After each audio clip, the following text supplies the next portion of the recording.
Principles of accounting. Okay. So, ఈ సబ్జెక్ట్‌కి సంబంధించి దీని యొక్క మోడల్ పేపర్స్ ఏ విధంగా ఉంటాయి. ఓకే. దీని యొక్క మోడల్ పేపర్ ఏంటి? ఓకే. ఇవన్నీ ఒకసారి డిస్కస్ చేద్దాం. ఓకేనా? సో, ఈ పేపర్ చాలా మందికి కొంచెం కష్టంగా ఉంటది కదా! సో, అయితే దీంట్లో ఇంపార్టెంట్ కొంచెం తెలుసుకోవడం చాలా ఇంపార్టెంట్ అండ్ చాలా అవసరం. ఓకే. సో, కాబట్టి ఒకసారి దీన్ని క్లియర్‌గా ఎక్స్‌ప్లెయిన్ చేస్తాను చూడండి. సో, ఈ పేపర్‌లో మీకు సెక్షన్ ఏలో మీకు 5 మార్క్స్ క్వెషన్స్ ఉంటాయి నాన్న. ఏంటి? 5 మార్క్స్ క్వెషన్స్ ఉంటాయి. అయితే అవి టోటల్ 8 క్వెషన్స్ ఉంటాయి. ఓకేనా? 8 రాసేయాల్సిన అవసరం లేదు, భయపడొద్దు.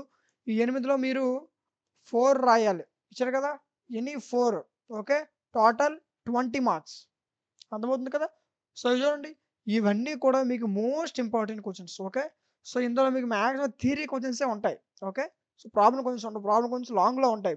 షార్ట్‌లో మీకు మాక్సిమమ్ లా ప్రాబ్లమ్ అనేది టచ్ చేయడు. షార్ట్‌లో మీకు మాక్సిమం థియరీయే ఉంటది. ఓకేనా? నెక్స్ట్ ఇవన్నీ కూడా మోస్ట్ ఇంపార్టెంట్ క్వెషన్సే. ఓకే. సో, వీటితో పాటు ఇందులో ఉన్నటువంటి మిగతా మోస్ట్ ఇంపార్టెంట్ క్వెషన్స్ కావాలనుకుంటే కామెంట్ సెక్షన్‌లో ఇంపార్టెంట్ క్వెషన్స్ అని కామెంట్ చేయండి. ఓకే. వాళ్ళ కోసం మోస్ట్ ఇంపార్టెంట్ క్వెషన్స్ వీడియో చేయడం జరుగుతుంది. ఓకేనా? అండ్ అదే విధంగా ఆల్రెడీ ఒకసారి ఒక సబ్జెక్ట్ చెప్పారు, మిగతా సబ్జెక్ట్స్ లేవా అంటే డిగ్రీకి సంబంధించి ప్రతి సబ్జెక్ట్ కూడా ఆల్రెడీ మనం డిస్కస్ చేయడం జరిగింది. ఓకేనా? సో, అవన్నీ కూడా మీకు ఎక్కడికి పోకుండా భద్రపరిచి ఒక ప్లేలిస్ట్‌లో ఉంచాను. ఆ ప్లేలిస్ట్ డిస్క్రిప్షన్‌లో ఉంది, ఒకసారి చెక్ చేయండి.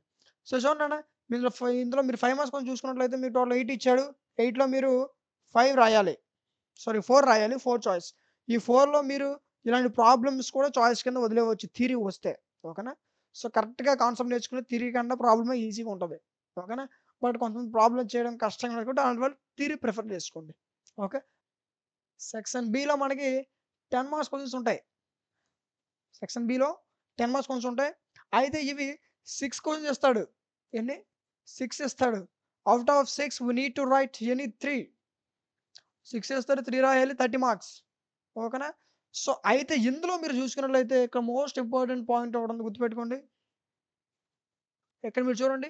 ఇందులో మీకు లాంగ్‌లో కూడా ప్రాబ్లమ్స్ ఉన్నాయి. అండ్ థియరీ క్వెషన్ కూడా ఉంది. అయితే మీకు 10 మార్క్స్‌కి థియరీ రాస్తే చాలా ఎక్కువ రాయాలి. సో, కాబట్టి 10 మార్క్స్‌లో మీరు ప్రాబ్లమ్స్ చూస్ చేసుకోవడం బెటర్. ఓకేనా? సో, మీకు కాన్సెప్ట్ రాకపోతే ఏం చేయలేం, అప్పుడు థియరీయే. ఓకేనా? థియరీ అయితే మనం ఏమైనా కొంతమంది కవితలు రాసేవాళ్ళు, స్టోరీస్ రాసేవాళ్ళు ఉంటారు. సో, అలాంటి వాళ్ళు ఈ థియరీస్ యూజ్ చేసుకోండి. ఓకేనా? సో, కొంతమంది ప్రాబ్లమ్స్, థియరీ కన్నా ప్రాబ్లమ్స్ ఈజీ. ఓకేనా? కాన్సెప్ట్ నేర్చుకోవాలి. కాన్సెప్ట్ నేర్చుకుంటే ప్రాబ్లమ్స్ ఈజీగా చేసేయవచ్చు. అయితే దీంట్లో కూడా మీకున్న ప్లస్ పాయింట్ ఏంటంటే ఓన్లీ థియరీయే రాయండి, లేదా ఓన్లీ ప్రాబ్లమ్సే రాయండి అని మిమ్మల్ని ఇబ్బంది పెట్టలేదు. ఓకే. ఇందులో కూడా మీకు చాయిస్ ఇచ్చాడు. ఓకే. థియరీ క్వెషన్స్ ఇచ్చాడు. ప్రాబ్లమ్ క్వెషన్స్ కూడా ఇచ్చాడు. ఓకేనా? అయితే దాంట్లో మీకు ఏది బెటరో, థియరీ వస్తే థియరీ రాయండి. ప్రాబ్లమ్ వస్తే ప్రాబ్లమ్ రాయండి. ఏవైనా 6 రాసేయొద్దు. ఓకేనా? Time waste. టైమ్ వేస్ట్ చేసుకొని చాయిస్ రాయొద్దు. ఓకే. వీటిలో మీరు 3 క్వెషన్స్ రాస్తే సరిపోద్ది. మీకు 6 రాసినా 60 మార్క్స్ ఏసేయడు ఓన్లీ లాంగ్‌లోనే. అర్థమవుతుందా? మీరు ఎన్ని రాసినా సరే 30 మార్క్సే వస్తాయి. 3 క్వెషన్స్‌కే పడతాయి. ఓకేనా? నెక్స్ట్ ఇదిగోండి. ఇది మళ్ళీ థియరీ క్వెషన్ అండ్ ఇదిగోండి మళ్ళీ ప్రాబ్లమ్ క్వెషన్. ఓకేనా? సో, ఇలా మీకు మోస్ట్ ఇంపార్టెంట్ క్వెషన్స్ అన్నీ కూడా ఈ విధంగా ఇవ్వడం జరుగుతుంది. వీటితో పాటు సారీ ఫర్ దట్. సో, వీటితో పాటు మిగతా మోస్ట్ ఇంపార్టెంట్ క్వెషన్స్ కావాలనుకుంటే కామెంట్ సెక్షన్‌లో ఇంపార్టెంట్ క్వెషన్స్ అని కామెంట్ చేయండి. ఓకే. వాళ్ళ కోసం మోస్ట్ ఇంపార్టెంట్ క్వెషన్స్ వీడియో చేయడం జరుగుతుంది. ఓకేనా? ఎంత ఎక్కువ కామెంట్స్ వస్తే అంత త్వరగా వీడియో మీ మధ్యకి తీసుకురావడం జరుగుతుంది. ఓకేనా? సో, అయితే మీదే ఆలస్యం. మీరు ఎంత ఎక్కువ కామెంట్స్ చేస్తే అంత త్వరగా వీడియో వచ్చేస్తది. అండ్ మరొక మోడల్ పేపర్ చూసుకుందాం.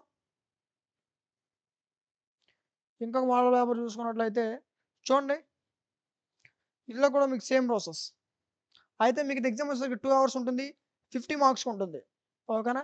ఆ విషయం గుర్తుపెట్టుకొని 10 అవర్స్, 3 అవర్స్, 5 అవర్స్ అనుకోవద్దు. 2 అవర్స్ ఉంటుంది. 50 మార్క్స్ ఉంటుంది. అయితే దీంట్లో సెక్షన్ ఏలో మీకు 8 మార్క్స్ ఉంటాయి. సారీ, 8 క్వెషన్స్ ఉంటాయి. 8లో మీరు 5 రాయాలి. మీరు రాయాల్సినవన్నీ 5 రాస్తే 20 మార్క్స్ వస్తాయి. ఓకేనా?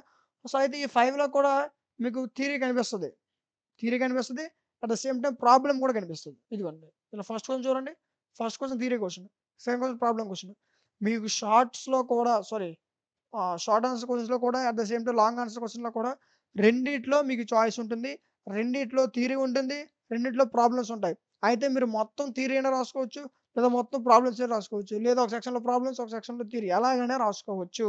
మీకు ఓన్లీ థియరీయే రాయాలి ఒక సెక్షన్‌లో, లేదా ఒక సెక్షన్‌లో ఓన్లీ ప్రాబ్లమ్సే రాయాలని ఏముండదు. ఓకేనా? రైట్. సో, అయితే మీకు నేను దేన్ని ప్రిఫర్ చేస్తానంటే మాక్సిమం ప్రాబ్లమ్స్ బెటర్. ఒక ప్రాబ్లమ్స్ చేస్తే మీకు కాన్సెప్ట్ వస్తుంది. అండ్ ఫర్దర్ మనకు లైఫ్‌లో కూడా చాలా యూజ్ అవుతుంది. అదే మీరు అవన్నీ చదవకుండా థియరీ అంతా కొంచెం చదువుకుని దాంట్లో మీకు మీకు వచ్చింది కొంత యాడ్ చేసి ఒక అది ఇది కలిపి పెద్ద రాసి టైం వేస్ట్ చేసుకునే బదులు ఇది ప్రాబ్లమ్స్ నేర్చుకుంటే దీంట్లో మీకు చాలా యూజ్ ఉంది. ఫర్దర్ నెక్స్ట్ లైఫ్‌లో కూడా మీకు ఫ్యూచర్‌లో కూడా చాలా బాగా యూజ్ అవుతుంది ప్రాబ్లమ్స్ అయితే. ఓకేనా? థియరీ ఎగ్జాక్ట్ థియరీ మనం రాయలేం కదా! సో, ఎగ్జాక్ట్ థియరీస్ అవి రాసేసరికి చాలా టైం పడతది. సో, ఆల్టర్‌నేట్ మేబీ మీకు ఏది సింపుల్ అనిపిస్తే ఓకే. ఎగ్జామ్ పాయింట్ ఆఫ్ వ్యూలో మీకు ఏది సరిపోతే దాన్ని చూజ్ చేసుకోండి. ఓకే. నెక్స్ట్ మీకు ఏది బెటర్ అనిపిస్తే అది. అర్థమైంది కదన్నా? సో, ఇవన్నీ కూడా మోస్ట్ ఇంపార్టెంట్ క్వెషన్స్. వీటితో పాటు మిగతా మోస్ట్ ఇంపార్టెంట్ క్వెషన్స్ కావాలనుకుంటే కామెంట్ సెక్షన్‌లో ఇంపార్టెంట్ క్వెషన్స్ అని కామెంట్ చేయండి. వాళ్ళ కోసం మోస్ట్ ఇంపార్టెంట్ క్వెషన్స్ వీడియో చేయడం జరుగుతుంది. ఓకేనా? అండ్ అదే విధంగా సరే ఒక సబ్జెక్టే చెప్పారా అంటే ఒక సబ్జెక్ట్ కాదన్నా ఆల్రెడీ డిగ్రీకి సంబంధించి మ్యాథ్స్ అవ్వచ్చు, ఫిజిక్స్ అవ్వచ్చు, కెమిస్ట్రీ అవ్వచ్చు, జువాలజీ, బోటనీ ప్రతి సబ్జెక్ట్ ఆల్రెడీ మనం వాటికి మోడల్ పేపర్స్ అని డిస్కస్ చేసాం. ఓకేనా? అవన్నీ ఎటు పోకుండా ఒక ప్లే లిస్ట్ చేసి ఆ ప్లే లిస్ట్ మీకు డిస్క్రిప్షన్‌లో ఇచ్చా. ఒకసారి చెక్ చేయండి. అండ్ వాటితో పాటు మీకు టాప్ 15 ఇంపార్టెంట్ క్వెషన్స్ కూడా వీడియోస్ చేశాను. ఏంటి? Top 15 important questions. అది ప్రతి పేపర్‌లో గూడా. ప్రతి పేపర్‌లో టాప్ 15 ఇంపార్టెంట్ క్వెషన్స్ వీడియో చేయడం జరిగింది. ఆ వీడియో కూడా మీకు ఎటు పోకుండా జాగ్రత్తగా ఓకే. ప్లే లిస్ట్‌లో ఇచ్చాను. ఆ ప్లే లిస్ట్ కూడా ఆల్రెడీ మీకు డిస్క్రిప్షన్‌లో అవైలబుల్‌గా ఉంది. ఒకసారి చెక్ చేయండి. ఓకేనా? And next section B. Section B మనం చూసుకున్నట్లయితే ఇక్కడ చూడండి. 6 క్వెషన్స్ ఇస్తాడు. Out of 6 you need to write any 3. Okay. Total 30 marks. అర్థమవుతుంది కదా! సో, ఇందులో కూడా ఇక్కడ లాంగ్ ఆన్సర్‌లో కూడా మీకు ఎస్ఏ క్వెషన్స్‌లో కూడా మీకు చాయిస్ ఉంటది. ఓకేనా? 6 ఇస్తాడు. 3 రాయాలి. అయితే ఆ 3 కూడా మీరు ప్రాబ్లమ్స్ రాయాలా? థియరీ రాయాలో మీరు చూజ్ చేసుకోవచ్చు. ఓకేనా? చూడండి ఫస్ట్ 2 క్వెషన్‌లు థియరీ ఇచ్చాడు. అండ్ తర్వాత మీకు ప్రాబ్లమ్స్ కనిపిస్తాయి. ఓకేనా? సో, ప్రాబ్లమ్స్ ఇస్తాడు. థియరీ కూడా ఇస్తాడు. ఇదిగోండి. ప్రాబ్లమ్ క్వెషన్ ఇది. ఓకేనా? సో, అయితే వీటిలో ఏదైనా మీరు చూజ్ చేసుకోవచ్చు. మీ ఇష్టం. ఓకే. నేను థియరీయే రాస్తాను, ప్రాబ్లమే రాస్తాను. మీరు నాకు చెప్పడం ఏంటి అని అనొద్దు. ఓకేనా? మీకు ఏది నచ్చితే అది రాయండి. అతను నేనేం అంటానంటే ప్రాబ్లమ్ రాస్తే బెటర్ ఫర్దర్ మీకు లైఫ్‌లో కూడా నెక్స్ట్ మీకు ఫ్యూచర్‌లో కూడా యూజ్ అవుతుంది ప్రాబ్లమ్ రాస్తే. ఎందుకంటే కాన్సెప్ట్ వస్తేనే ప్రాబ్లమ్ రాయాలి. కదా! సో, ప్రాబ్లమ్ రాస్తే మీకు కాలిక్యులేషన్స్ వస్తాయి. ఎలా చేయాలో తెలుస్తుంది. ఫ్యూచర్‌లో కూడా మీకు చాలా యూజ్ అవుతుంది ప్రాబ్లమ్స్ అయితే. థియరీ అయితే మీరు గట్టెక్కిపోతారు. అంటే పాస్ అయిపోవచ్చు ఈజీగా.